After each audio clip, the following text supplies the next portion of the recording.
Ayer vimos la cuál es la situación de las personas migrantes dentro de México, por qué son especialmente vulnerables o están en una situación de vulnerabilidad, mejor dicho, porque así no se predica respecto de la persona, sino de la situación, lo cual tiene efectos importantes incluso del imaginario popular, de ver, de no creer, eso es lo que se intenta, que el problema está en la persona, no, el problema está en la situación.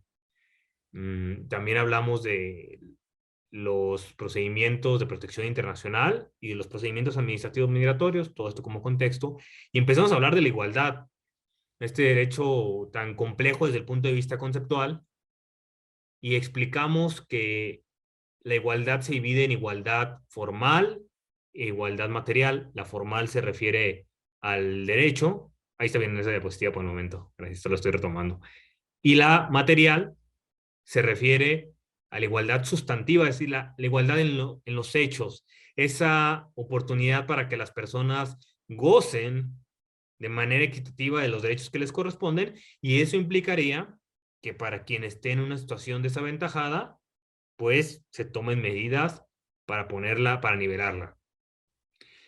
Este va a ser una reflexión constante que haremos en los principios y derechos y sobre todo en acceso a la justicia.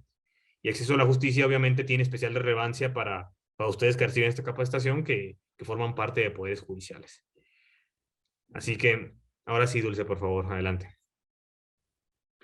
La prohibición de discriminación, ya lo decíamos ayer, la discriminación se predica respecto de categorías sospechosas y las categorías sospechosas no son una lista exhaustiva, definitiva, cerrada por el primer artículo constitucional, sino que atienden a las características de déficit de poder, de conciencia e identidad colectiva, de posición desfavorecida históricamente y ciertos rasgos característicos. Y en el caso de las personas migrantes, lo que dijimos fue que estarían protegidas por esta prohibición de discriminación, puesto que si nos situamos en el contexto de migración internacional, quienes son migrantes internacionales, pues es gente que tiene otra nacionalidad. De ahí que cualquier distinción basada en el origen nacional sería discriminatoria, a menos que, como lo dijimos, recordemos el escrutinio estricto, que esa distinción tuviera una finalidad constitucionalmente imperiosa, estuviera estrechamente relacionada la medida con el fin, y que no existiera alguna otra medida que fuera igual de idónea pero menos lesiva. Y por último, la proporcionalidad en sentido estricto, que significa que los sacrificios que impone cierta medida no sean mayores a las ventajas por cumplir con esa finalidad. Ahora que hablemos por ejemplo, la separación familiar, el alojamiento, podremos hacer el análisis conforme a estos pasos de la proporcionalidad y haré mención de algunos ejemplos que tienen que ver con los asuntos de su competencia, que también implicarían analizar si una medida en sede judicial es razonable o no. Y la prohibición de discriminación, como aparece en pantalla, vincula a las autoridades administrativas, a los órganos judiciales y al poder legislativo. ¿Esto qué significa? El poder legislativo obviamente no puede emitir normas que sean explícita o expresamente discriminatorias en contra de las personas migrantes o que distingan injustificadamente por origen nacional. Ayer veíamos el caso en el que se impugnó que no se le daba CURP a las personas visitantes, y lo que dijimos fue que no estaban en situación equiparable, puesto que no había certeza respecto de la temporalidad con la que iban a residir, y lo cual tenía efectos en la integración del registro único de población. Ahora, las autoridades administrativas también están vinculadas por la prohibición de igualdad, por la prohibición de no discriminación, corrijo. Y esto trasciende de manera muy importante los actos que realiza, por ejemplo, el Instituto Nacional de Migración. Porque ayer Isabel ya explicaba cómo existen facultades de ese instituto para cuando alguien ingresa a territorio nacional, se le haga pues sí, una revisión en sentido amplio que se llama control migratorio para ver si cumple con los requisitos para ingresar al territorio. Y eso puede dar lugar a que se rechace a la persona. Bueno, en este tipo de situaciones, las autoridades no deberían hacer alguna distinción arbitraria, por ejemplo, a quien cumple los requisitos para entrar al país, pero que por su color de piel se le niegue el acceso. Digamos, eso sería grosero y sería un ejemplo evidente de lo que no se puede hacer. También tomemos en cuenta que esa discriminación que sería directa no es la única que existe, sino la indirecta, aquella que parte de una norma que aparentemente neutral, pero que tiene impactos desproporcionados hacia cierto sector de la población. Y podríamos hacernos la pregunta, y dejo la reflexión, si ciertas normas en el ámbito migratorio podrían tener un impacto desproporcionado en la población afrodescendiente o afromexicana. Eso no ha sido materia de análisis judicial, pero sería interesante saber si una norma que aplica en principio para todos y todas les afecta de manera especial en virtud de algún perfilamiento racial que pudieran llevar a cabo las autoridades administrativas. Y por otro lado, la prohibición de discriminación también vincula a los órganos jurisdiccionales. Esto supone que la aplicación que hagan de la ley no debe hacer distinciones injustificadas. Pongamos que el dispositivo legal, que la norma, no distinga indebidamente entre migrantes y no migrantes o entre personas nacionales y no nacionales, pero que sí se haga una diferenciación. Pensemos en que en materia penal a alguien no se le concede cierta medida cautelar por el solo hecho de tener un origen nacional distinto, sin importar el riesgo de sustracción, sin importar el posible riesgo para víctimas o testigos o la obstaculización del procedimiento, sino solo por su origen nacional. Bueno, ahí la distinción no proviene de la norma, sino de la aplicación normativa. Y eso estaría constitucionalmente vedado, a menos claro de que el juez o jueza, de alguna forma poco probable, justifique que tiene una finalidad imperiosa, que esa medida consistente en negar cierta orden cautelar está estrechamente relacionada y que no hay otras medidas alternas, lo cual difícilmente pasaría. Siguiente diapositiva, por favor. Y ahora pasemos a la igualdad sustantiva o de hecho. Como ya lo dije, tiene que ver con la igualdad de oportunidades para el ejercicio de los derechos. Esto parte de que la Constitución, en su artículo primero, ha dicho la Corte, no es ciega a las inequidades sociales. De ahí que se deben de equilibrar las oportunidades para que los grupos en situación de vulnerabilidad gocen de los mismos derechos. Y de igual manera, también vincula a todos los poderes del Estado. ¿En qué se traduce la igualdad sustantiva? Puede dar lugar a acciones positivas o de igualación positiva, que favorecen de manera temporal a cierto grupo para revertir esa situación histórica de discriminación. Y una muestra de que la Constitución no es ciega y reconoce las desigualdades entre diversos grupos o las desigualdades sociales son, por ejemplo, las protecciones específicas que establece para ciertos sectores o cierto conglomerado de personas. Tenemos en el artículo 2 la protección específica para personas, pueblos y comunidades indígenas, que desde hace algunos años también incorpora la protección para personas afromexicanas y afrodescendientes. De hecho, corrijo, desde el punto de vista constitucional, la protección está para las personas afromexicanas. Ahora también está el artículo 4 constitucional y la protección específica al interés superior de la infancia, la protección específica a la familia, la prohibición de discriminación por motivos de género, al establecer la igualdad entre hombre y mujer. Y esto nos da una muestra de cómo la Constitución reconoce que históricamente ha habido muchas desigualdades en nuestro país, en nuestra cultura, en nuestra sociedad, y que eso vincula que las autoridades lleven a cabo ciertas medidas positivas. Adelante, por favor. En sede judicial, ¿en qué se traduce esto? O sea, ya aterrizando este concepto, que las personas que imparten justicia estarían obligadas, en virtud de la igualdad sustantiva, a analizar si una persona efectivamente se encuentra en una posición de desventaja. Y de ser así, tendrá que llevar a cabo, que dictar ciertas medidas para modular la aplicación de requisitos y condiciones procesales. ¿A qué nos referimos acá? Por ejemplo, a las condiciones de procedencia de un juicio, a la, el, al nivel con que se requiere tener por acreditados ciertos hechos, a la acreditación de personalidad jurídica, al señalamiento de un domicilio. Estas cosas seguro suenan muy familiares.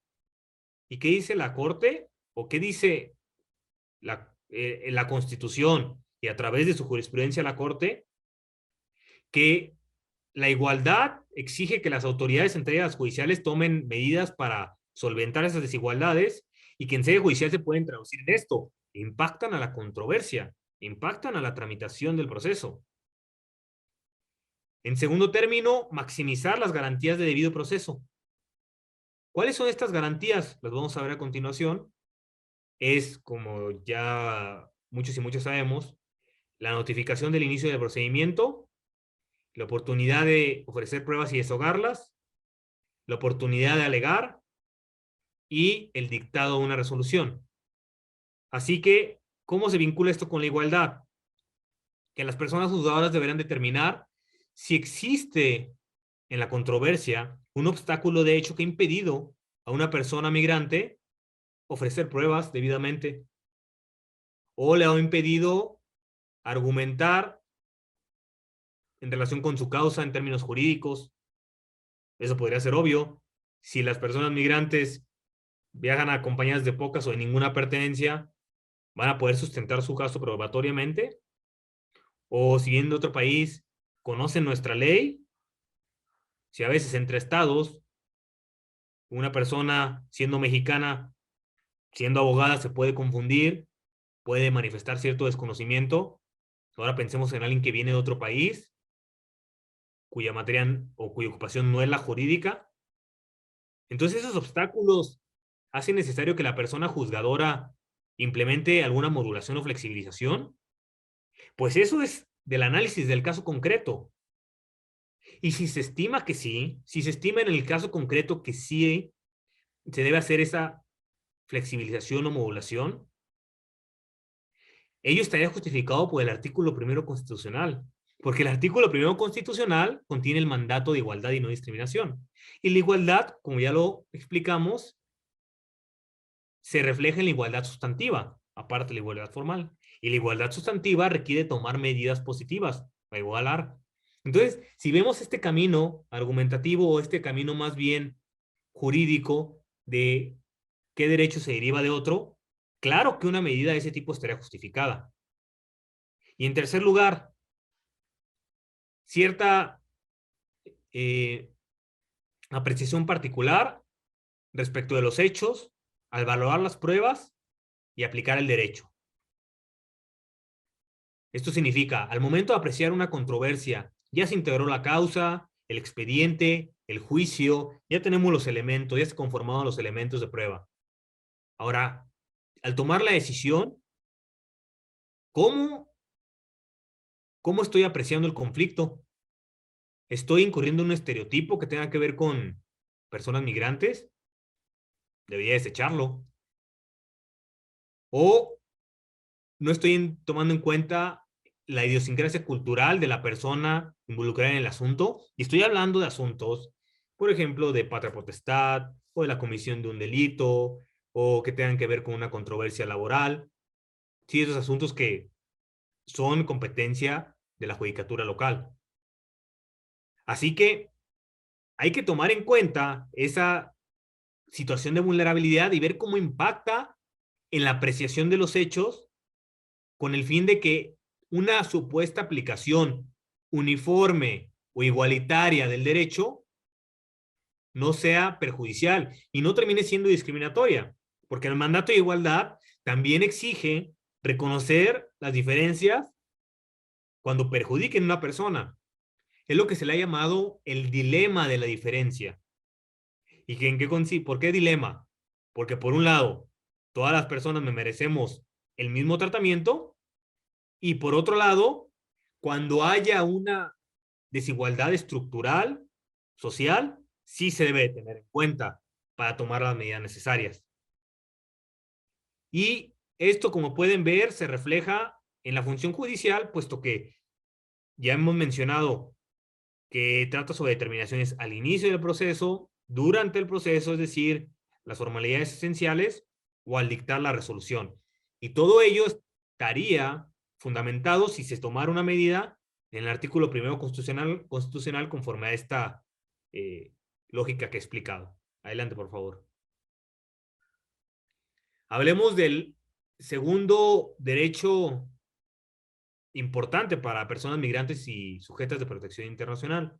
El acceso a la justicia está reconocido en el artículo 17 constitucional. ¿Y en qué consiste? ¿Cuál es una definición genérica estándar del acceso a la justicia? Es el derecho que tienen las personas para acudir ante los tribunales y plantear pretensiones o defensas. Que esa controversia se tramite de forma imparcial y expedita y que se resuelva por un tribunal previamente establecido. O sea, tiene una serie de elementos el acceso a la justicia, están ellos descritos en el artículo 17, pero que supone la posibilidad de ir ante un órgano constituido, facultado para aplicar el derecho, exponer una situación de hecho y que sea resuelta. Y como podemos ver aquí en la diapositiva, una de las características es lo que se ha llamado la expeditez, que jurisprudencialmente se ha entendido como que la justicia esté libre de estorbo. Y esto es importante, porque libre de estorbo significaría que no pueda haber requisitos que sean irracionales. Porque el artículo 17 constitucional, en efecto, remite a los términos y plazos que dicten las leyes. Muy probablemente, en algunos de los asuntos que han conocido ustedes con motivo de su trabajo, han negado alguna solicitud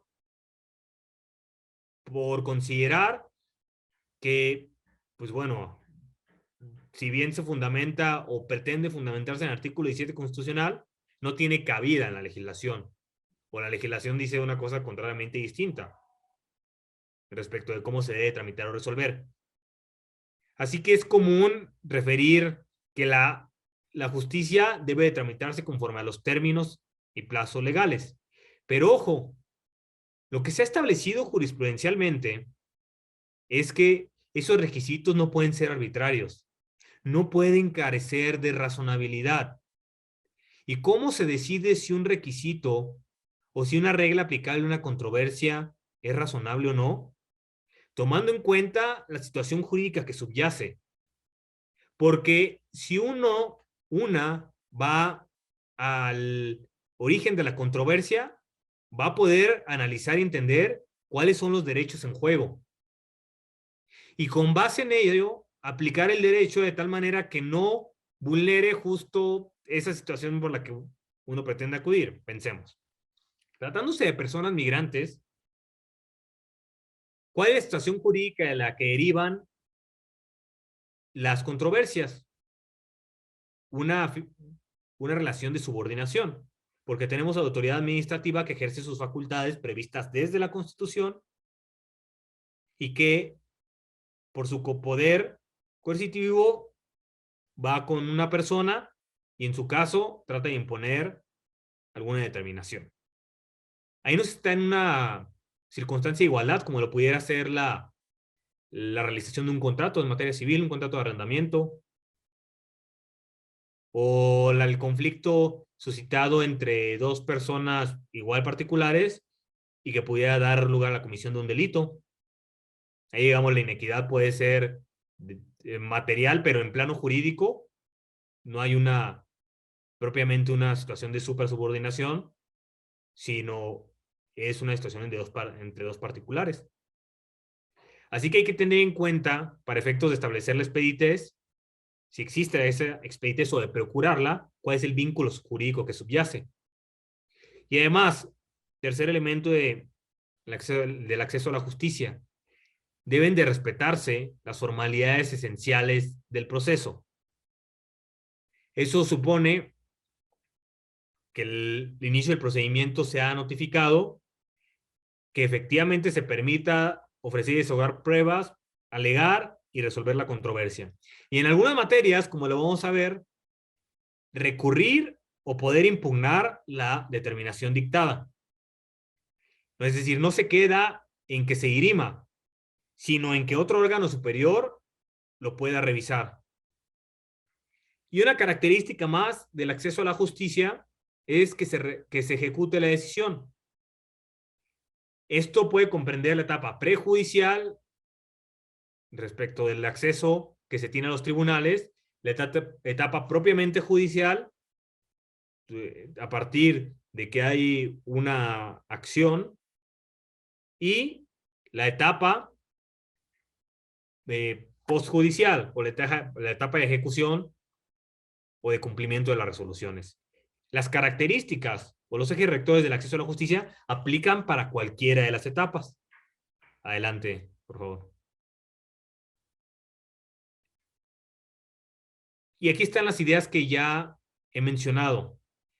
Los plazos y términos deben tener una justificación constitucional. Entendamos términos como cualquier regulación relativa al acceso a la justicia, y no en un término de 48 horas, como el término constitucional famoso en materia penal. Y los plazos, pues sí, tienen una perspectiva temporal. Así es que deben de tener una cabida constitucional y no simplemente ser arbitrarios.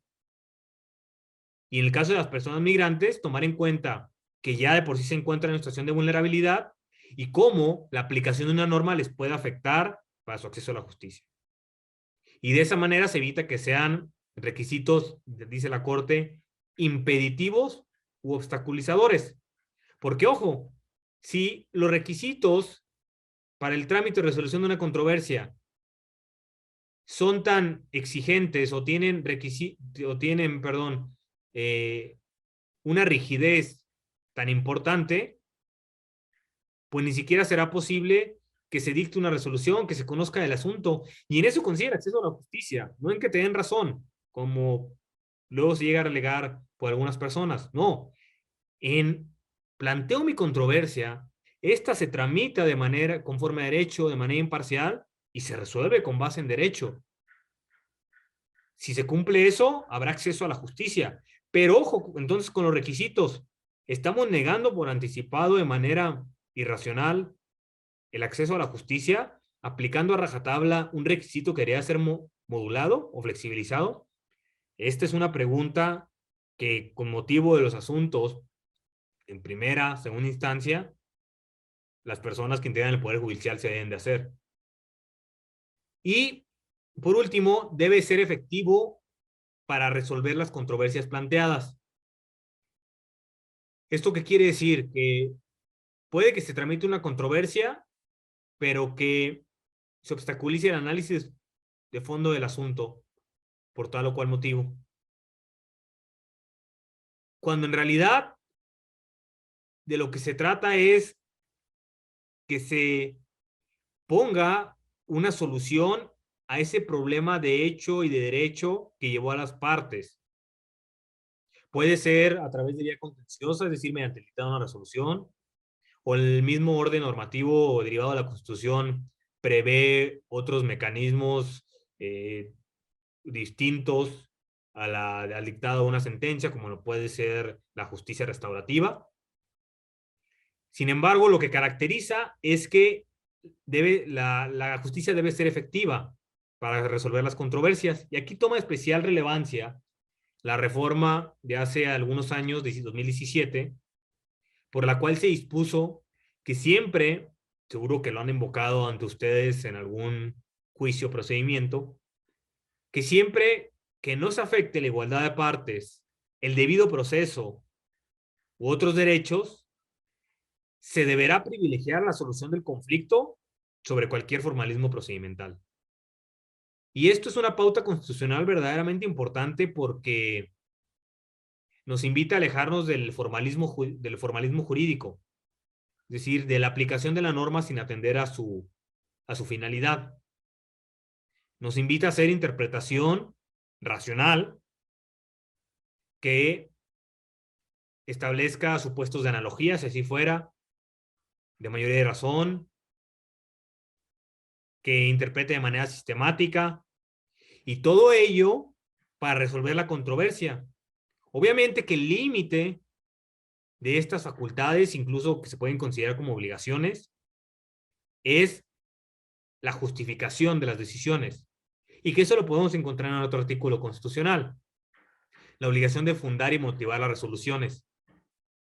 Así que, si estamos en ese marco de racionalidad y justificación, las personas juzgadoras y en general las que integran el Poder Judicial están obligadas para tomar aquellas medidas que permitan el acceso a la justicia a quienes se encuentren en vulnerabilidad, como lo son las personas migrantes, en mandato o en cumplimiento del artículo 17 constitucional en relación con el primero. Vean cómo aquí ya existe un diálogo, una interpretación conjunta de ambos derechos, de cómo garantizar el acceso a la justicia en condiciones de igualdad. Y eso, el apellido, digamos, el predicado de condiciones de igualdad, supone hacer o exige hacer una apreciación particular del caso y ver cuáles son las circunstancias de las partes, si existe un desbalance de poder y cómo solventarlo en sede judicial. Esta metodología ha sido especialmente desarrollada, tal vez algunos de ustedes lo conozcan, el protocolo para juzgar con perspectiva de género, puesto que si bien lo aterriza en situaciones que tienen que ver por discriminación por motivos de género, lo que explica además, de manera muy detallada, es cómo apreciar la controversia con miras a determinar si hay un desequilibrio de poder que debe ser remediado en sede judicial. Y de esa forma, lograr el acceso a la justicia en condiciones de igualdad. Siguiente, por favor.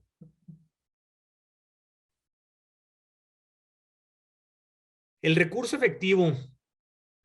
Eso quiere decir que no solo debe darse acceso a un medio de impugnación o en general a una instancia judicial, sino que además debe ser idóneo. Debe ser idóneo para resolver la situación particular. Los estándares relativos a recurso efectivo, sobre todo han tenido cierta relevancia a nivel nacional por lo que hace el juicio de amparo, como medio, no es un recurso, lo sabemos, pero como medio de impugnación orientado a hacer efectivo los derechos humanos reconocidos con rango constitucional. Y esto tiene que ver, como ya lo mencioné, con las condiciones de procedencia, con las medidas cautelares que se pueden dictar, con los requisitos para pasar al fondo del asunto. Y lo que es muy importante es que no es ilusorio. Podríamos pensar que, por ejemplo, en una causa penal se están reconociendo formalmente los derechos a la parte imputada, que puede ser, volvemos a nuestro tema, una persona migrante. Sin embargo, no se está dando importancia o tomando en cuenta la vulnerabilidad que deriva de que no conoce el contexto cultural, de que no conoce la legislación, de que no entiende los cargos, de que no sabe cuáles son las consecuencias jurídicas que le podrían causar ese procedimiento. Entonces, ese acceso a la justicia aparentemente ejecutado, satisfecho, es ilusorio. Ahora más adelante nos referiremos a un derecho que es indispensable para nivelar ese desbalance cultural en el que se encuentran las personas migrantes. Adelante, por favor. Como ya lo mencionaba, ¿bajo qué ojos debemos apreciar los asuntos de personas migrantes? Y me refiero ya completamente al ámbito judicial. A que muchos de los asuntos que les involucran preceden una actuación de la autoridad administrativa a través, como ayer lo vimos y por eso fue importante la introducción general, a través del control migratorio, de la revisión o verificación migratorias, o bien de un procedimiento de protección internacional, como lo puede ser el reconocimiento de la condición de refugiado o el asilo político. Y cualquiera de estos que se realice implica que la persona estuvo sometida a la potestad del Estado. En términos generales, para efectos de determinar su situación migratoria. Y esa relación no es de paridad, no es de equidad, sino es de subordinación, en la que la persona incluso puede ser deportada, puede ser expulsada del país. Y además, esto en términos jurídicos, lo que acabo de explicar, también hay que atender a la situación fáctica a la que ya hemos referido una y otra vez. Y la referimos una y otra vez porque una y otra vez resulta importante, porque una y otra vez puede afectar a las personas migrantes, porque una y otra vez lo vemos en la vida diaria. Ese desbalance, esa inequidad que tienen, que padecen en la vida diaria, esas penurias, la inseguridad, los peligros para su integridad física, para su integridad sexual, su carencia de un trabajo, de servicios médicos, a todo eso me refiero. Así es que el requisito, volviendo al tema judicial, el requisito, la norma, la ley que se está aplicando, está tomando en cuenta esa situación particular de la que deriva el asunto, está tomando en cuenta las dificultades a las que se encuentran las personas migrantes. Pensemos que tal vez se le está aplicando de una manera desproporcionada y de ser así, el artículo primero constitucional, en comunicación o en conjunto con el 17, llevan a que pueda haber una flexibilización, una modulación, con la finalidad de garantizar el adecuado acceso a la justicia. Esto no supone, y ojo aquí, que quede muy claro, desobedecer el orden normativo, desaplicar criterios procesales o reglas que rigen la tramitación de un caso. No, pues para eso está el derecho, para normar, y para normar claramente. Pero el derecho admite interpretación.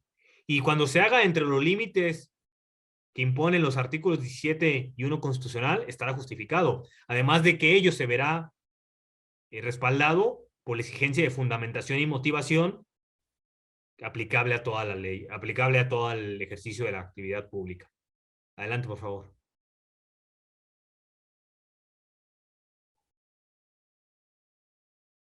Y por ende podemos observar estas tres ideas principales en el acceso a la justicia.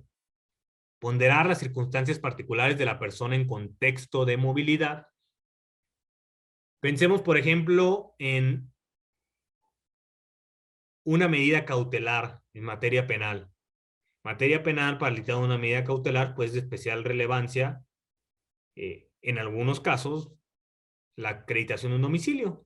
Bueno, puede decir que en todos, para efectos de determinar el arraigo de la persona y si podría haber algún riesgo de sustracción.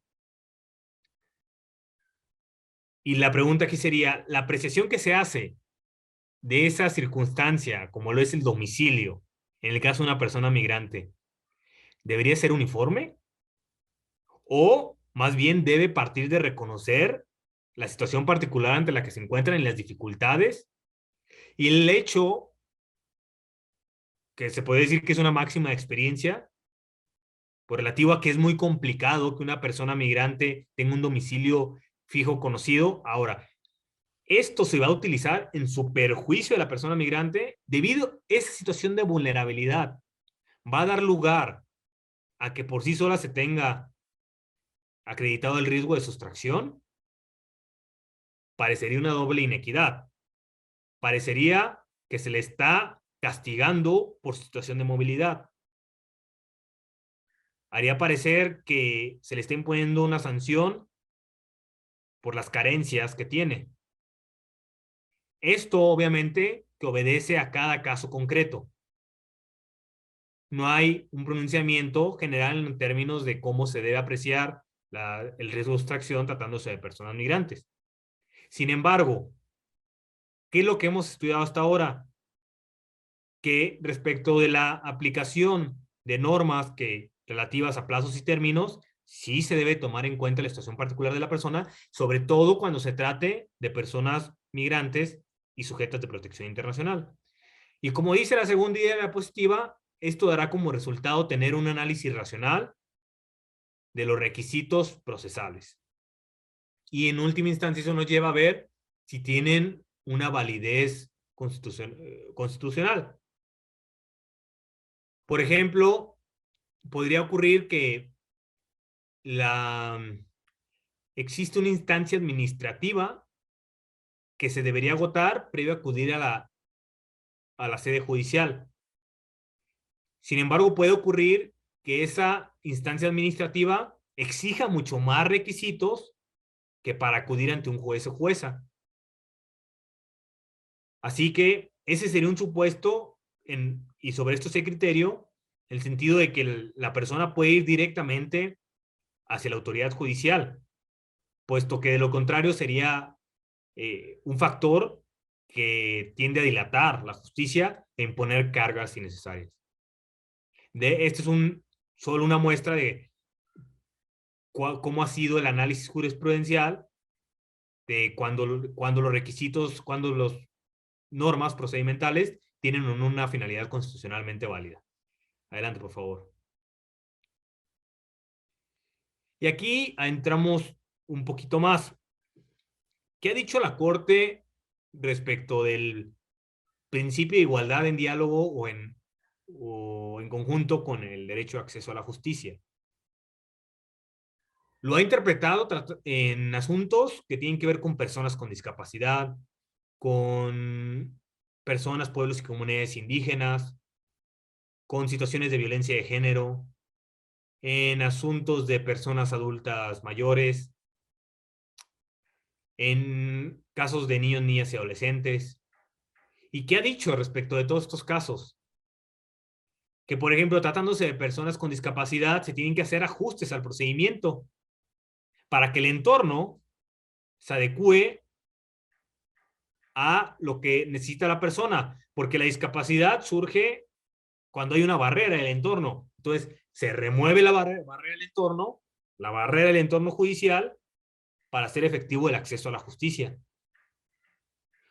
Otra de las medidas dentro del procedimiento, y si nos fijamos, aquí estamos completamente en sede judicial, ha dicho la Corte, es recabar pruebas de manera oficiosa. Y ello podría ser aplicable cuando se tratan de visibilizar situaciones de violencia por motivos de género o para determinar cuál es el interés superior de la infancia con miras a resolver un asunto. Asimismo, hay una obligación de analizar los hechos de forma contextual. Y este contexto puede ser objetivo o subjetivo. El contexto objetivo se refiere a las circunstancias, hechos, discursos, ideas que rodean la situación de la que conoce la persona juzgadora. A todo aquello que pudiera influir en las situaciones, en las posibilidades, en los derechos de una persona. Pensemos en asuntos que tienen que ver con género y en la sentencia de Campo Algodonero y en algunas sentencias nacionales que han replicado lo que ya se estableció. Y en estos fallos se determinó, por ejemplo, en el Campo Algodonero, que en el lugar donde sucedieron los hechos, en el estado de Chihuahua, había un contexto de generalizado de discriminación y violencia hacia la mujer, que se reflejaba de muy distintas maneras, con comentarios discriminatorios, por ejemplo, en la sede de investigación de delitos, atribuyéndole a las mujeres la, eh, la comisión de delitos, a las víctimas mujeres, la comisión de ciertos delitos por portarse de manera inmoral, por las horas que andaban en la calle, por cómo se vestían. Eso es el contexto objetivo. Y ese contexto objetivo puede afectar a muchas personas. Ahora, ¿cuál es el contexto subjetivo? El contexto subjetivo es el de las partes en la controversia. Ya estamos en sede judicial, ya tenemos a quienes son posiblemente afectadas en sus derechos y analicemos entonces cuáles son las posiciones de poder y si existe un desbalance. Ese es el contexto subjetivo y es otra de las cuestiones que se deben de tomar en consideración para impartir justicia en condiciones de igualdad. Y otra de ellas, muy genéricamente, se podría denominar como ordenar diligencias para mejor proveer. Esto sobre todo está previsto en los ordenamientos procesales civiles de las entidades y no se reduce, más bien se amplía o consiste en llevar a cabo esos actos que se pudieran pensar como necesarios para conocer el fondo del asunto, para proteger intereses de las partes, para cuidar la propia materia de la litis. Claro que cada regulación es distinta, por ejemplo, en materia penal se rige bajo es un sistema adversarial y un principio acusatorio, lo cual da lugar a que jueces y juezas se pronuncien sobre las peticiones de las partes. Así es que los principios de los que estoy hablando deben de interpretarse y de aplicarse según el modelo procesal que rige a cada materia, la laboral, administrativa, penal, civil, sin desplazar las normas aplicables. O bien, preguntándonos si alguna norma en concreto es razonable o no, sin suponer que es inconstitucional de mano porque las leyes tienen una presunción de constitucionalidad, están ahí porque han sido deliberadas por un órgano legislativo compuesto democráticamente, pero algún en específico resultaría carente de razonabilidad. Esto es importante analizarlo cuando los principios generales de los que estoy hablando, que derivan de la interpretación del artículo 17 constitucional, son llevados a un sistema procesal específico. Y, por último, interpretar y aplicar el derecho. Así que la visión con igualdad y con mira a ser efectivo el acceso a la justicia trasciende hasta que se dicte la sentencia. Se activa desde que se pretende acceder o instar un órgano jurisdiccional y hasta que se ejecute la resolución. E interpretando y aplicando el derecho, como ya lo dije, pues implicaría, por ejemplo, desechar estereotipos entendidos como esas ideas preconcebidas acerca de cómo se comportan las personas. Por ejemplo, que una persona migrante tiende a cometer delitos. Y como persona juzgadora yo puedo tener ese estereotipo y hacer inferencias sobre los hechos controvertidos con base en ese estereotipo. ¿O de qué otra manera es importante el acceso a la justicia y la igualdad, tratándose de grupos en situación de vulnerabilidad?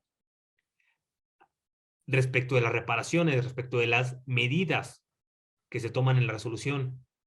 Porque puede que para hacer efectivo el derecho del que trate el asunto, porque a final de cuentas, las sentencias que se dictan por la justicia ordinaria tienen que ver con derechos, y para hacerlos efectivos tal vez se necesiten medidas de igualación, que incluso ciertas autoridades lleven a cabo actos concretos que posibiliten a una persona en situación de vulnerabilidad acceder al derecho específico.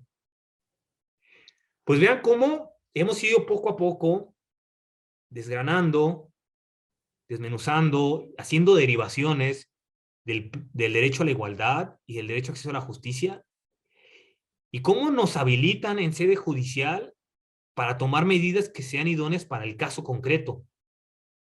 Y tratándose de personas migrantes, ¿cuál es el contexto objetivo que debemos tener en cuenta, la situación de real y gran vulnerabilidad en la que se encuentran en su paso por el territorio nacional, en su paso o en su estancia durante el territorio nacional, porque bien puede ser para ellos un territorio de destino. Adelante, por favor. Esta idea ya la he mencionado, consiste que las características respecto del acceso a la justicia aplican en la etapa previa al juicio, en la etapa judicial. No diría que la que se le conoce como juicio, porque pues también tiene sus distinciones en materia penal, juicio, o sea, puede haber proceso, pero incluso sin juicio. Y en la etapa posterior al proceso, aquí hemos utilizado la acepción juicio. Entendamos todos y todas que lo referimos al proceso propiamente por las particularidades que puede tener la palabra juicio. Y en cualquiera de esas etapas son relevantes las obligaciones de las que estuve hablando, las relativas con pruebas, con las diligencias para mejor proveer, con los ajustes al procedimiento, con la eliminación de los estereotipos, en cualquiera, porque el acceso a la justicia lo abarca todo. Adelante, por favor. Un particular, una particular medida que ha sido desarrollada en sede judicial ha sido el desahogo oficioso de los elementos de prueba. Y así lo ha determinado la Corte, por ejemplo, en asuntos que tienen que ver con personas de discapacidad para efectos de determinar si se actualiza una desventaja procesal. Porque dice la Corte, el hecho de que una persona tenga una discapacidad no necesariamente da lugar a una desventaja procesal, porque hay situaciones en las que pueden ejercer sus derechos dentro del procedimiento y, y aun cuando tengan una diversidad funcional. Así que para analizar si existe esta desventaja con miras a, por ejemplo, ofrecer pruebas, las personas juzgadoras estarían facultadas para llegarse de manera oficiosa ciertos elementos y decidir. O como ya lo mencioné, en las controversias que impliquen por violencia por situación de género, habría una facultad que en realidad se traduce en una obligación de desahogar las pruebas que sean necesarias para visibilizar si en efecto existe eh, esa situación de violencia que subyace a la controversia. La Corte, por ejemplo, se ha pronunciado respecto de delitos cometidos por mujeres y cómo la investigación omitió tener una perspectiva de género sobre cómo operaron las dinámicas de subordinación o de dominación que afectaron a la mujer con miras a la comisión del delito. Obviamente que en materia penal, pues eso tendría que analizarse en la grada respectiva, al analizar sobre la acreditación del delito, la inexigibilidad de otra conducta, la ausencia de culpabilidad. Eso quedaría el análisis particular, pero lo que es doctrina constitucional es que se deben de tomar las medidas y no solo por personas juzgadoras, y en este caso por la Procuración de Justicia, para visibilizar si el caso entraña una situación por violencia de género. Asimismo, se han dictado estándares relativos o criterios a que el desahogo oficioso de prueba aplica para casos de niños, niñas y adolescentes, y con la finalidad de determinar objetivamente cómo garantizar su interés superior o si podría existir un riesgo de vulneración del interés superior de la infancia y de la adolescencia. Y una controversia no podrá ser decidida adecuadamente si no existen estos elementos probatorios. Si nos fijamos, en cualquiera de estos casos que he dicho de manera ilustrativa, porque no son todos, lo que caracteriza es que se involucra a un grupo en situación de vulnerabilidad. Alguien que de acuerdo al artículo primero constitucional podría estimarse integrante de una categoría sospechosa. O no necesariamente una categoría sospechosa, pero que encuentra protección constitucional en otra disposición.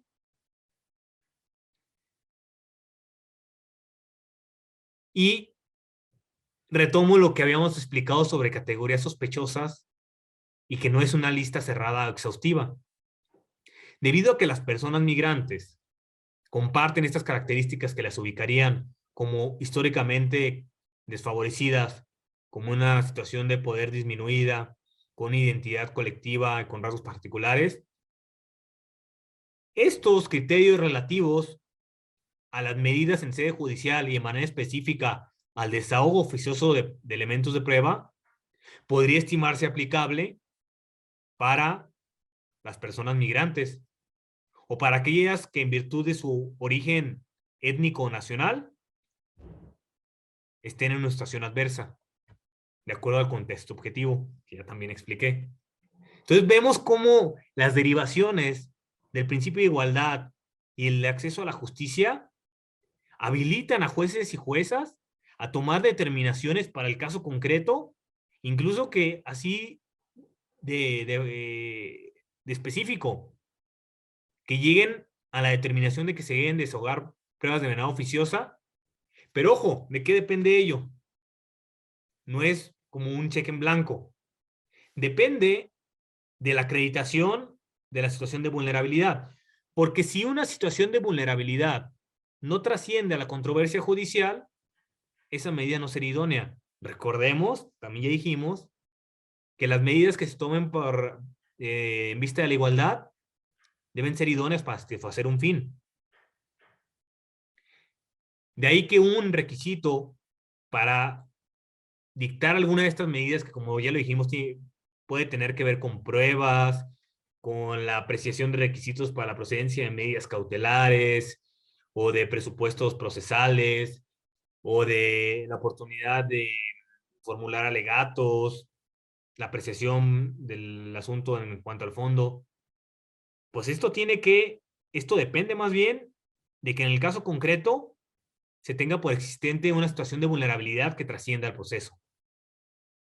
Siguiente, por favor.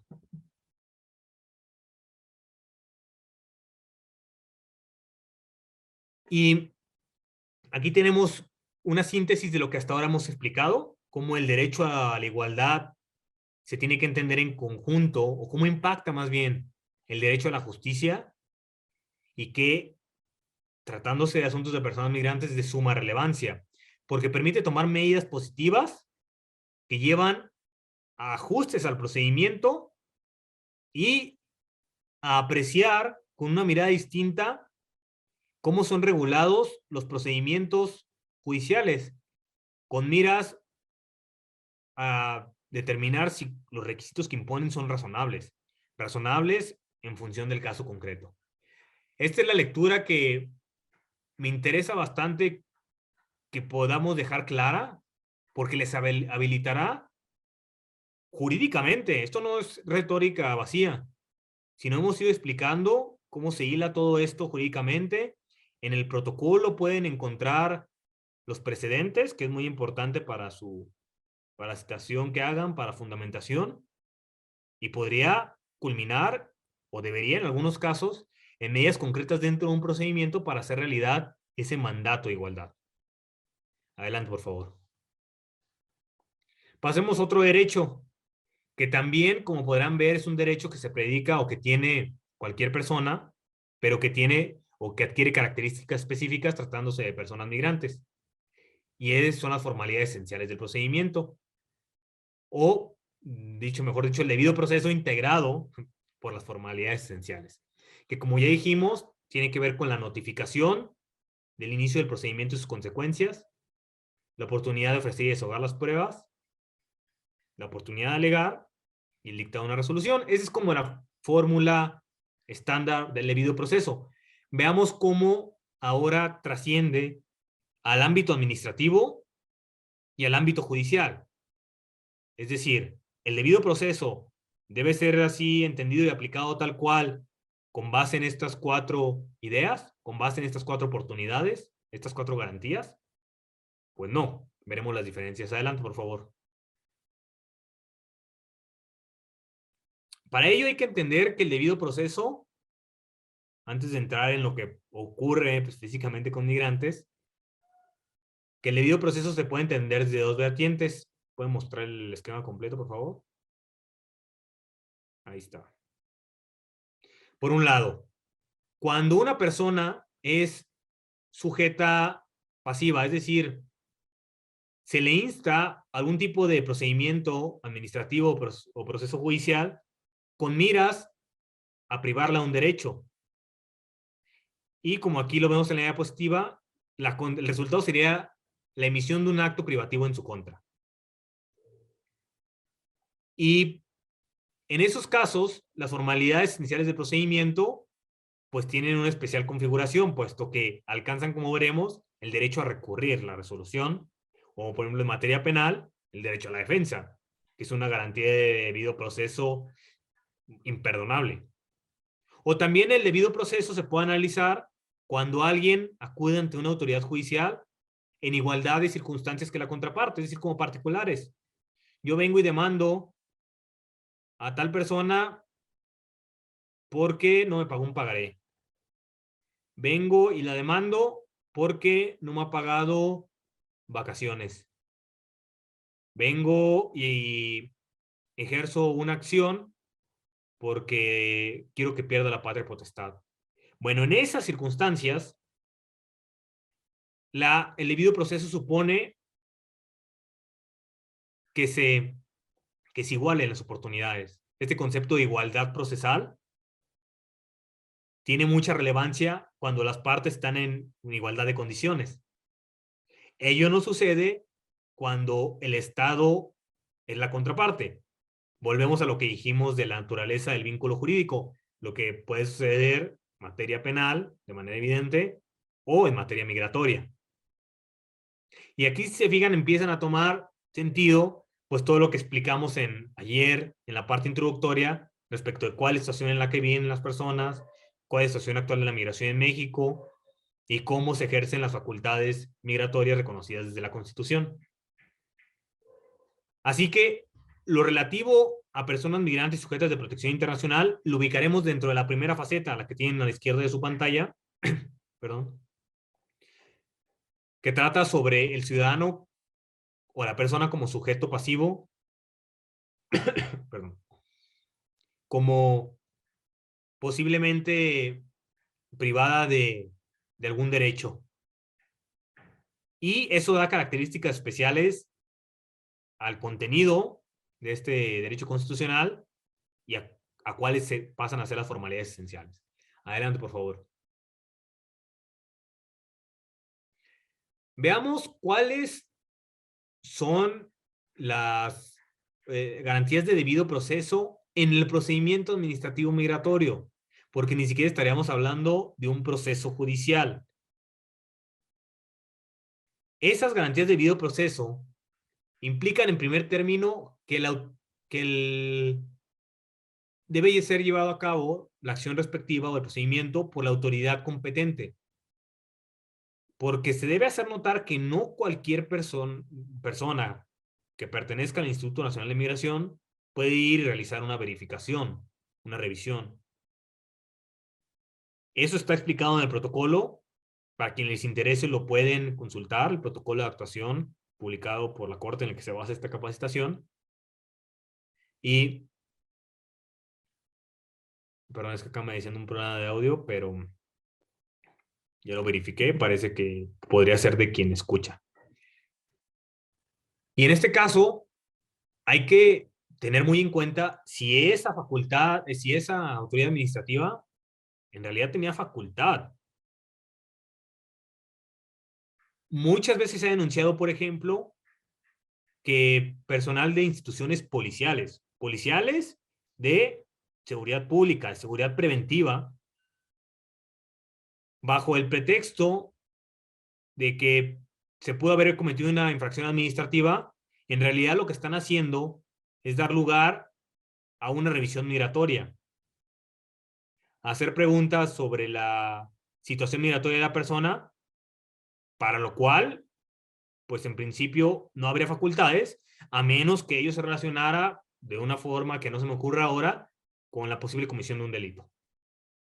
Porque la policía preventiva, y en general los cuerpos de seguridad pública encargados de garantizar el orden, pues sí tienen facultades cuando se trata de prevenir e investigar delitos. Pero fuera de eso, ¿cómo podría ser relevante o pertinente o estar dentro de las facultades preguntas sobre la situación migratoria? Es que, ojo aquí, un primer filtro de este análisis de tamiz es la autoridad es competente. Segundo, ofrecer pruebas y alegar. Y cuando se trata de materias que pueden culminar con un acto privativo, la Suprema Corte ha dicho que el cumplimiento de esta garantía o de esta formalidad esencial es sustancial, no formal. ¿Esto qué quiere decir? Que se deben de poner en conocimiento de la persona toda la información sustantiva e importante, porque eso la habilitaría en términos reales para saber qué pruebas ofrecer o qué alegatos exponer o cómo defenderse. Le puedes dar a alguien la oportunidad como ofrecer pruebas, pero si no le informas bien de qué trata el asunto, si no le comunica los cargos, si no le hace saber las consecuencias jurídicas, pues en realidad sería estéril. Estéril esa oportunidad supuesta para probar y alegar. De ahí la importancia de la primera garantía, que es la notificación inicial de los cargos o del procedimiento. Acceder a las constancias del expediente. Esto está relacionado con lo que ya hablamos sobre la información, es decir, entender de qué trata esta situación jurídica en la que estoy involucrado y cómo ello trasciende a mis derechos, ver qué elementos de prueba hay en mi contra o relacionados con mi persona. Tercera o cuarta, más bien, contar con traductor o intérprete, porque las personas que son de origen nacional distinto, es muy probable, o vamos a decir, probable, que hablen otro idioma. Hay muchas personas en nuestro continente que hablan español, pero igual hay muchas otras que hablan inglés, francés, alguna otra lengua, alguna derivación, alguna lengua perteneciente a algún pueblo comunidad indígena. Entonces, es bien importante que para poder contextualizar y en realidad hacer entender o permitir la comprensión de la persona de lo que está ocurriendo, se cuente con ese traductor o intérprete. Y al final, que la resolución esté debidamente motivada, fundada y motivada. Esto es una exigencia que aplica por orden constitucional, no es específica de asuntos de personas migrantes, sino porque la Constitución así lo establece previo a un acto privativo. Adelante, por favor.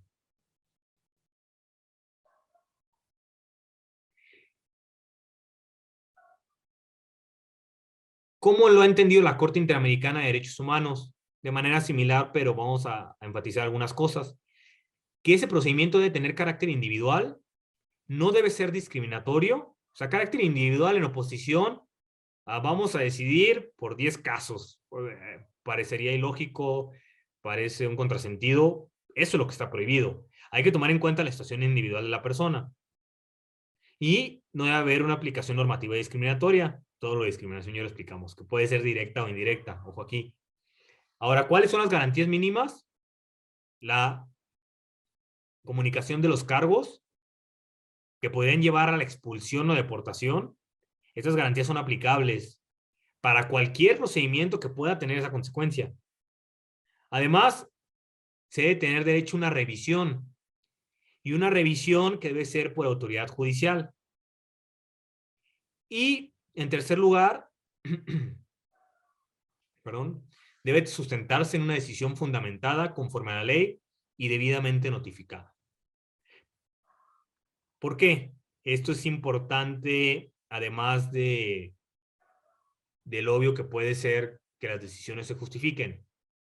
O sea, de la prohibición de arbitrariedad. La prohibición de arbitrariedad está omnipresente en toda la actividad estatal. Pero conocer la fundamentación y motivación hará posible impugnar de manera adecuada una resolución, sino que, ¿qué le atacas? ¿Cómo la combates? Igual, si una resolución no está debidamente notificada, aunque por algún extraño motivo se tenga por notificada, pues ¿cómo la conoces y te inconformas?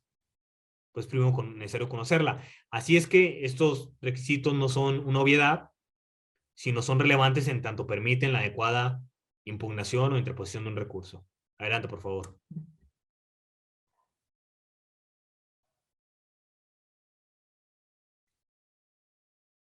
Ahora, analicemos cómo se ha determinado por la Suprema Corte que funciona la carga de la prueba en asuntos que tienen que ver con protección internacional, es decir, con el reconocimiento de la condición de refugiado. Y que pues es un reflejo de cómo deben observarse las garantías de debido proceso. Lo que ha establecido la Suprema Corte es que en este procedimiento de reconocimiento de protección de refugiado, de la condición de refugiado, existe una carga de prueba compartida. Un momentito. Estaba buscando el asunto. Pueden consultar los amparos en revisión 353 del 2019. Repito, amparo en revisión 353 del 2019 y 399 del 2019. Son dos de los amparos en revisión en los que se han reiterado estas consideraciones. Van a encontrar como la misma justificación, así que en cualquiera de ellos que consulten. ¿Y qué es lo que ha dicho la Corte? Corresponde a la persona migrante narrar con claridad y cooperación los hechos, mientras que la autoridad le corresponde verificar y complementar los datos aportados. Es decir, que se haga un estudio objetivo de la información relevante y establecer la razonabilidad de las alegaciones. Así que por su parte, la persona migrante narra hechos y aporta los elementos de prueba que pudiera tener, digo pudiera, por la situación particular en la que se encuentra al viajar o al trasladarse desde otro país en situaciones muy desfavorables, mientras que la autoridad lo que le corresponde es ver si esto se podría estimar acreditado entre un marco de razonabilidad y si no entra en conflicto con alguna otra información. Pero partiendo de que esos hechos que ha narrado la persona migrante sí se podrán tener por acreditados y que no es necesario que todo lo demuestre con un medio de prueba que sea útil, idóneo, pertinente. No, o sea, no cabe exigir estas condiciones. Y de ahí que existe una carga de prueba compartida que, tratándose de los asuntos por los que se solicite la condición de refugiado, lleva a establecer que si hay una duda respecto de los hechos, se debe beneficiar a quien solicita la protección internacional y, en todo caso, reconocer la condición de estancia. Si se fijan, esta modulación respecto de la apreciación de la controversia de la que veníamos hablando, pues ya es reconocida jurisprudencialmente. Y es reconocida jurisprudencialmente en asuntos que tienen que ver con personas migrantes y respecto de procedimientos que les involucran. Así que no se queda en una interpretación abstracta, sino que viene e impacta en el ejercicio de las facultades que tiene la autoridad en materia migratoria. Adelante, por favor.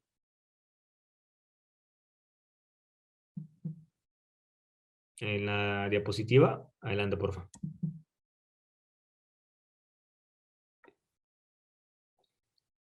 Como ya lo decía, el beneficio de la duda implica un estándar probatorio mínimo.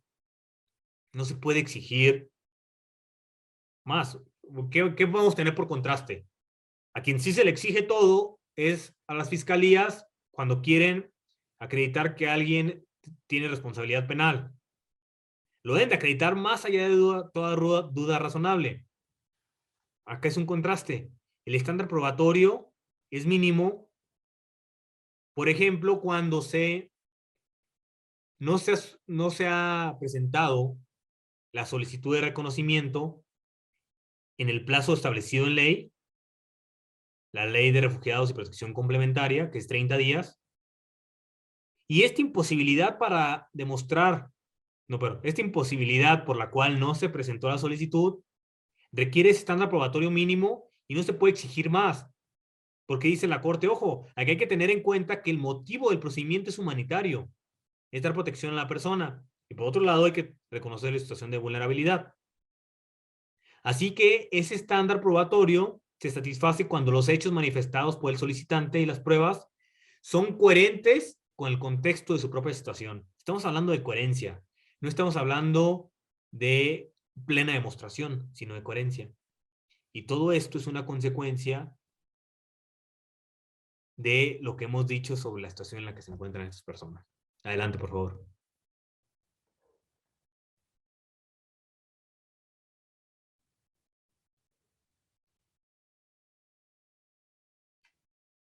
Vamos a hablar de otro derecho, notificación, comunicación y asistencia consular. Las personas extranjeras tienen ciertos derechos por el solo hecho de ser extranjeras.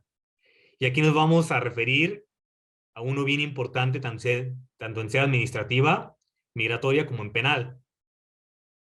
Y que consiste en el derecho que tiene alguien a ser informado o informada de que puede recibir asistencia consular, que en caso de desearlo se comunique con la entidad o con la oficina consular respectiva y que después de comunicarse se obtenga real y efectivamente esa asistencia consular.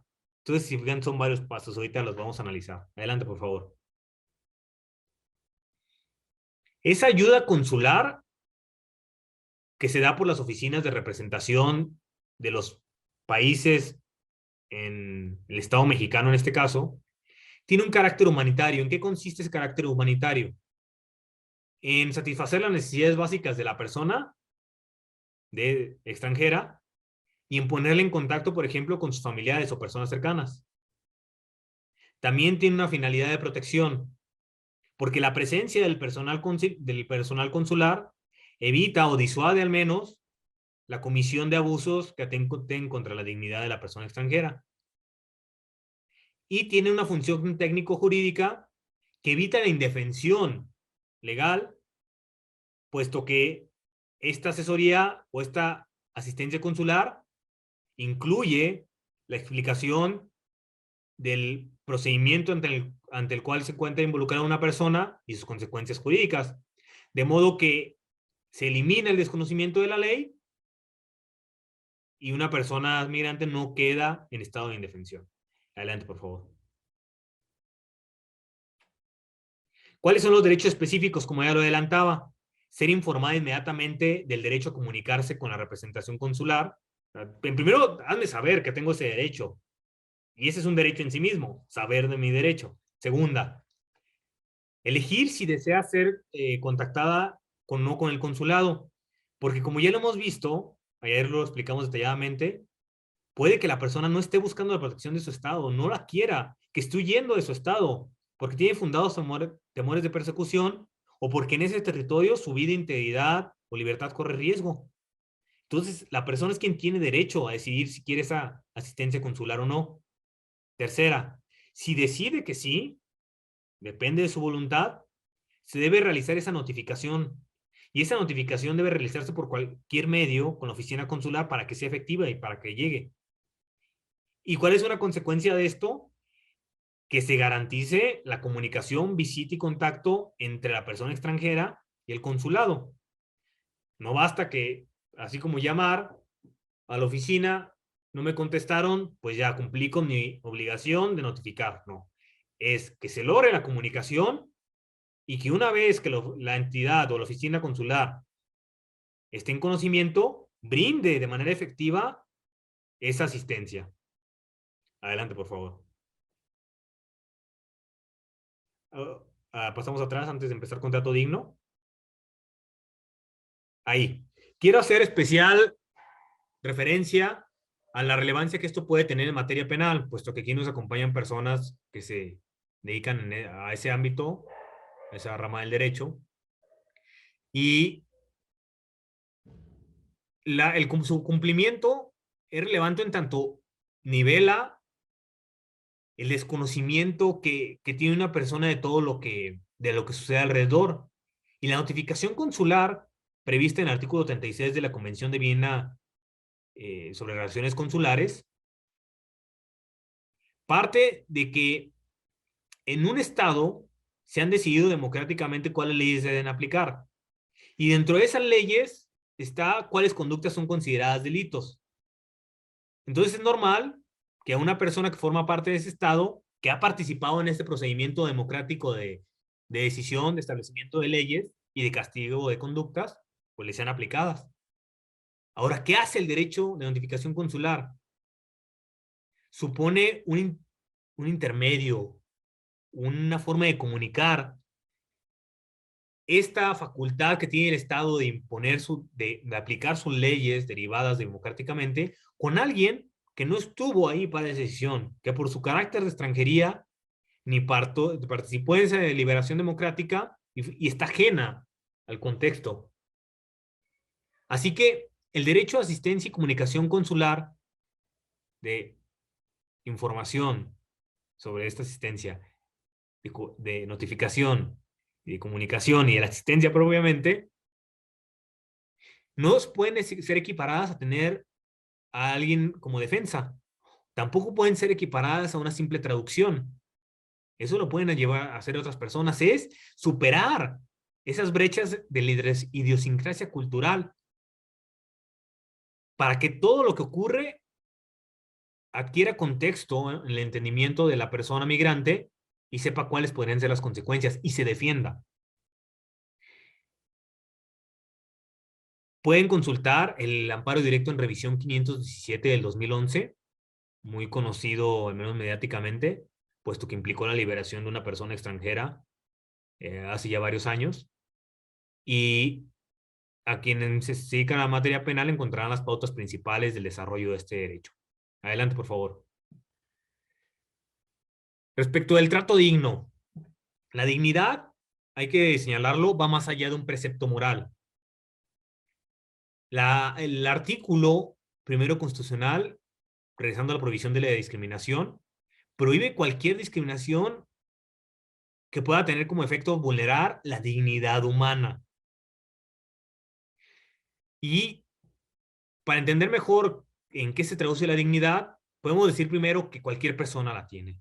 No depende de nada, de nada. Hay derechos que son modulables en función de ciertas características, que son aplicables también, o sea, las personas nacionales podrían tener cierto derecho, a las personas extranjeras se reconocen otro, como ya decíamos, de la notificación consular por ser extranjeras. El trato digno o la dignidad como derecho fundamental se debe respetar a cualquier persona. Segunda, cómo lo podemos definir? En la prohibición de que alguien sea tratada como cosa o como medio. Es decir, recibir el trato como una persona y no representar ningún medio para otro fin que se pudiera estimar mayor.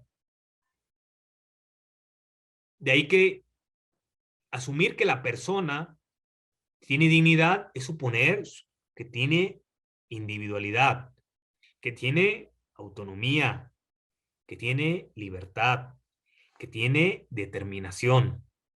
Todo eso implica reconocer la dignidad.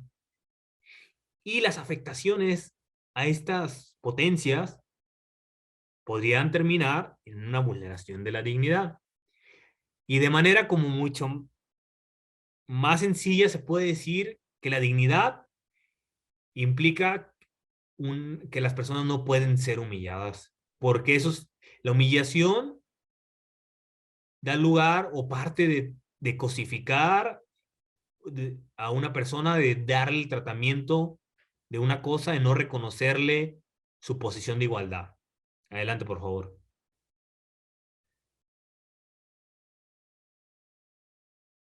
Aquí estoy viendo un comentario relativo a la asistencia.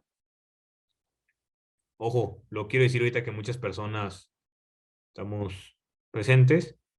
Dice, La asistencia se toma con el ingreso a la plataforma a los 3 días. Ojo, así es que si tienen colegas que no se hayan conectado hoy, pues todavía alcanzan a escuchar algo. Y aquellos que cumplan con el 75% de la asistencia y contesten la encuesta de satisfacción, mañana va a haber una encuesta de satisfacción. Serán acreedoras a una constancia de la presente capacitación y la liga para acceder a la encuesta de satisfacción se podrá en la sesión de mañana. Así es que Aremi Figueroa, mañana se contesta la encuesta. Ya lo decía, la dignidad, retomo, asume que existe la superioridad de la persona frente a la cosa, la participación en la toma de decisiones, la paridad entre las personas. O sea, nadie es superior a otra persona. El reconocimiento de individualidad, que yo tengo características personales que deben ser reconocidas y una existencia propia. Y la garantía de la existencia material mínima. Y esto se relaciona con los satisfactores básicos, con necesidades que cualquier persona tiene y pues cómo existe en, sobre todo cuando una persona está bajo responsabilidad del Estado, la obligación de satisfacer esas condiciones mínimas. Adelante, por favor. El derecho a la dignidad debe ser respetado desde el momento inicial que la autoridad migratoria hace ejercicio de sus facultades, puesto como que ya lo vi, pues ya que como lo vimos, puede ser, por ejemplo, cuando alguien pretende ingresar al territorio nacional o cuando en una zona de tránsito de personas migrantes se realizan verificaciones o se acude a un domicilio. El trato que deben dar las personas que deben estar facultadas, deben tener competencia para llevar a cabo esas acciones, debe ser digno. Y esto implica las palabras que se utilicen hacia la persona, los, el tipo de revisión que se hace, la forma, en caso de existir una detención, la forma como son tratadas, porque hay que decir lo que es una realidad. Existe discriminación en contra de las personas migrantes y eso puede dar lugar a actos discriminatorios que lesionen su dignidad. Así que al conocer de un asunto que tenga que ver con personas migrantes, sé que un asunto laboral, administrativo, penal, civil, en sede local, pues no tendría por efecto validar si lo hecho por una persona, por una autoridad, es correcto de conformidad con el marco normativo administrativo migratorio, pero con miras a, por ejemplo, a determinar en el contexto de la comisión de un delito, si una persona le fue respetado el trato digno, todo esto tiene mucha relevancia. Y son estándares que deben ser tomados en cuenta en la impartición de justicia. Adelante, por favor. Otro derecho, vamos avanzando, que aún nos quedan varios. La libertad personal de circulación y residencia. El artículo 16 constitucional contiene un régimen general de libertades. Y la libertad en su sentido amplio, a nivel doctrinal, por ejemplo, se le ha entendido como una posición fundamental básica que te libera de restricciones. Y en términos de la doctrina constitucional, la libertad en sentido amplio quiere decir la posibilidad de acción y decisión. Esa posibilidad que tiene una persona en el individual de determinarse, de llevar a cabo sus decisiones y de poder actuar libremente. Ahora, la libertad personal es la ausencia de restricciones para llevar a cabo ciertos actos en concretos, mientras que la libertad de circulación y residencia es un derecho más específico, está reconocido en el artículo 11 constitucional y consiste en ese derecho que tienen las personas de entrar o salir del territorio, de permanecer en él, de mudarse en él. Y como podemos ver, existe una relación de género-especie. Libertad como el concepto más amplio, luego libertad personal, Luego, libertad de circulación y residencia. Y como lo dispone la Constitución y la Convención, la regulación especial debe observarse. O sea, cuando algún aspecto relativo a la libertad de la persona caiga dentro de lo relativo a la libertad de circulación y residencia, es decir, entrar, salir del territorio nacional, permanecer en él, mudarse. Cuando algo entre en este ámbito, pues la legislación o regulación que aplicará es esa. Incluso el artículo 11 constitucional remite de manera expresa a los requisitos que imponga la ley en materia migratoria. Así que esta libertad de circulación y residencia no debe ser entendida de manera irrestricta, sino reglamentada por la ley. Adelante, por favor. Aquí está esquematizada esta relación que hablé respecto de los derechos, teniendo como gran género el derecho a la libertad, como especie de ello la libertad personal, y de ella derivada la libertad deambulatoria, como esa posibilidad de físicamente moverse, trasladarse, la libre circulación que tiene más que ver con un aspecto del territorio nacional, entrar y salir de él, como ya lo explicamos, o permanecer. Adelante, por favor. Ahora, ¿cuáles son los requisitos de las restricciones a libertad personal? Esto le sonará familiar porque ya los mencionamos. Debe tener una finalidad compatible con la Convención Americana de Derechos Humanos. O sea, no se puede restringir la libertad porque sí, porque el Estado puede y ya. Debe ser idónea para cumplir con el fin perseguido y debe ser la medida menos gravosa para cumplir con ese fin, lo cual quiere decir que debe ser necesaria. Además, acá dice estrictamente proporcional. Eso significa que los sacrificios que se imponen por la medida no deben ser mayores a los beneficios que se obtienen. Y esto guarda relevancia, por ejemplo, cuando una medida implica la separación de una familia, cuando supone que a alguien se le priva de libertad mientras se tramita un procedimiento administrativo migratorio. Este es el análisis bajo el que debe hacerse la restricción a la libertad. Adelante, por favor. Justo hablamos de la preservación de la unidad familiar como otro principio relevante. Está reconocido en el artículo 4 constitucional. Y ojo aquí, cuando se interprete lo que significa familia o quién constituye familia.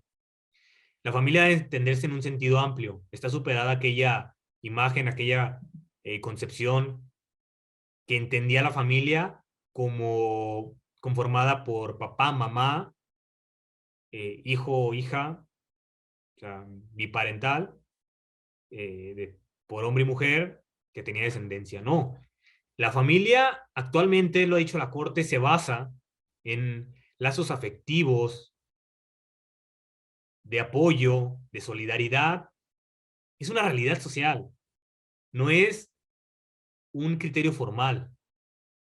De modo que las familias monoparentales, las parejas del mismo sexo que deciden adoptar o no adoptar, un hermano y una hermana, todos ellos pueden ser familia, porque lo que las caracteriza son esos lazos que hay en la unión.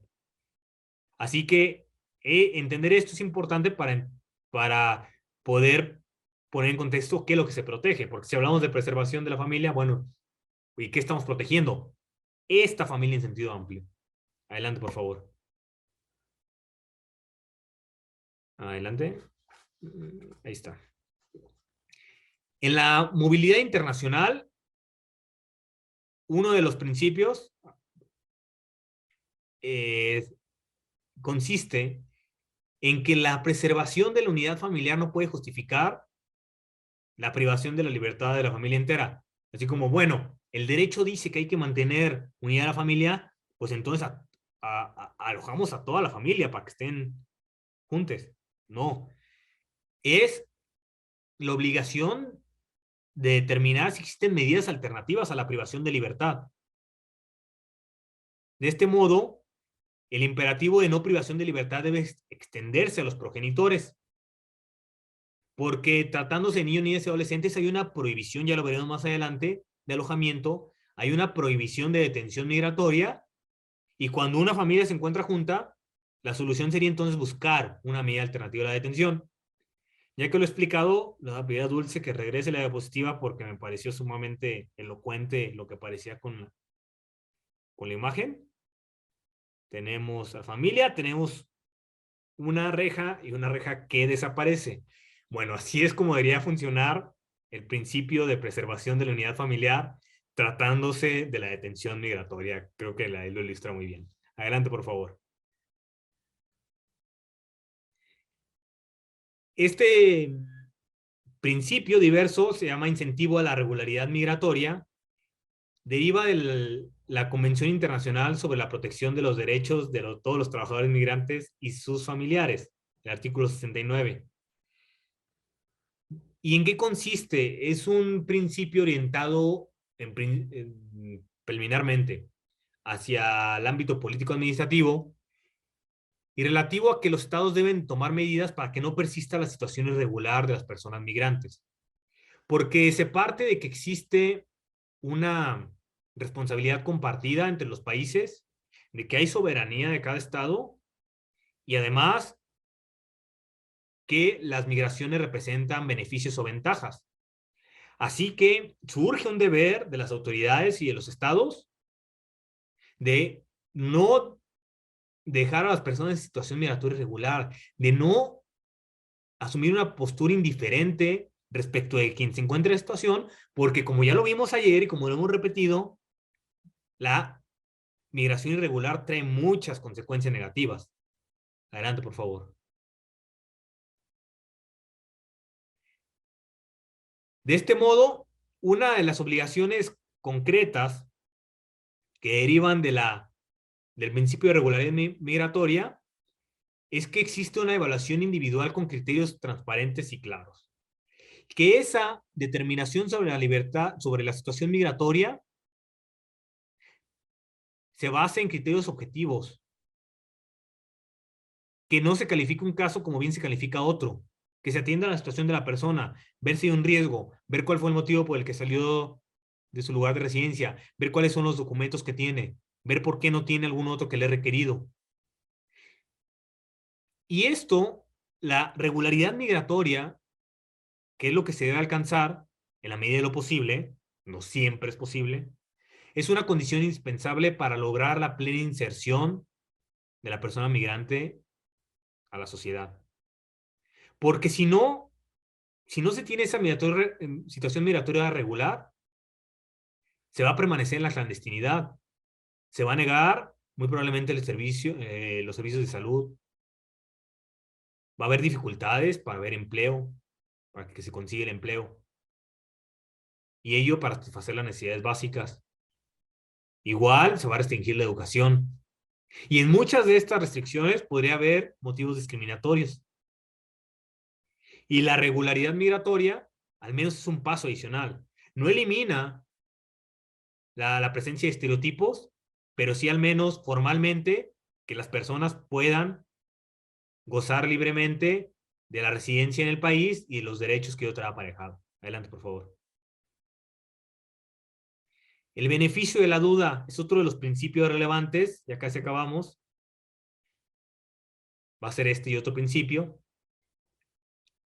Y ya lo dejamos entrever con el presidente de la Corte, el amparo en revisión 353-2019, y consiste en que cuando se analice la situación de una persona migrante, por un lado se tiene su declaración o los hechos que aporta, y por otro, las pruebas que tiene a su alcance. Y a su alcance es bien importante, porque no es dable establecer que alguien que huye de su lugar de origen, que su vida está en riesgo, su libertad o su libertad, y que trae un portafolio con todas las constancias que le podrían ser requeridas. Pues no. O que los hechos sucedidos en su lugar de origen respecto del riesgo que existía están plenamente documentados. ¿Por qué habríamos de suponer eso cuando una persona se encuentra en un país que no es el suyo, narrando cuestiones que probablemente sucedieron en otro lugar mientras estaba en una situación de desventaja? Es irreal. Así que lo que indica este principio es que se debe favorecer que ese análisis exija una concordancia con la información objetiva recabada. Porque si está ante la autoridad tiene facultad para, dentro de su ámbito de atribuciones, pedir ciertas constancias o todos los documentos y ver si hay una conformidad, si hay una congruencia, como lo decíamos, una coherencia entre lo narrado y los elementos obtenidos. De ser así, se debe privilegiar lo solicitado. Este principio de beneficio de la duda encuentra sobre todo sustento en estándares orientadores, como son aquellos emitidos por el ACNUR, la Oficina de Naciones Unidas para los Refugiados, y que los pueden consultar en el protocolo de actuación. De ahí, me parece que será muy ilustrativo, por ejemplo, ya lo adelantamos en materia penal, en alguna decisión que se tome sobre medidas cautelares o sobre acreditación de domicilio, cómo se podría analizar, bajo qué estándar. Estos estándares, estas ideas, aunque no se provengan, en el caso de beneficio de la duda, de documentos estrictamente vinculantes, son muy ilustradoras para tomar decisiones en el caso concreto. Adelante, por favor. Entonces, ¿cómo se analiza el grado de credibilidad conforme al beneficio de la duda? A este principio, se tienen que tomar en cuenta los antecedentes personales y familiares, la forma en que la persona interpreta la situación, recordemos que viene de otro contexto, las experiencias personales que ha tenido, ojo, porque si es alguien que tiene temor fundado de ser perseguido, o bien la pertenencia a un grupo religioso nacional, social o político, porque eso podría ser la causa por la cual está en riesgo la persona, o determinar el entendimiento que tiene de ciertas realidades o de ciertos hechos. Y conforme a todo esto, son parámetros que se deben tomar en cuenta para la credibilidad que se le da a lo que expone. Adelante, por favor. Adelante. No.